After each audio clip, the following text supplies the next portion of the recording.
Kei te tipu tonu te hia o te iwi Māori me tau iwi hoki ki te ako i te reo Māori. Heoi, i etahi wā e tipu atu kumara e ohu, e te anuhe.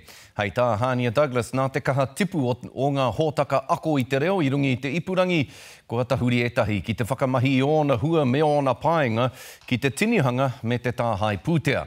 Ki atahuri ake tātou. Kei te tipu te aronui mai o te ao ki te reo Māori. Engari, kei muri i te awe māpara, tērā he hunga e whakamahi ana i te reo Māori, hei māminga i te tangata kōrero Māori.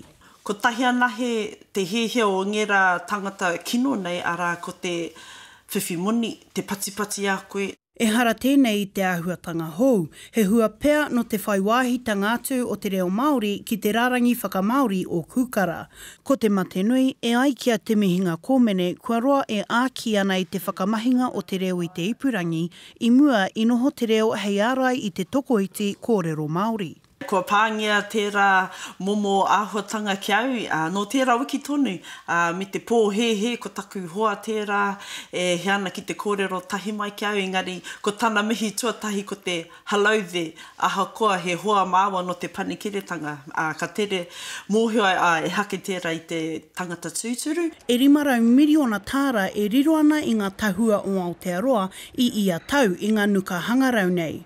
Heoi anō, ko te Waimari e nui pea hei tā kōmene, ko te nui o ngā hapareo o ngā hangarau whakamāori e māma ai te tauutu i te kaihara. Aho ko te painga o tōna painei o te kūkara whakamāori, koinei ngā tino hekenga o aua taupānga, o aua rawa matihiko. Ka kite atu, kāre te tika te whakamāori ngā kōrero, ka tere mōhio koe e hake tēnei te tangata tūturu. Me kau au e aro ki tērā momo tāngata.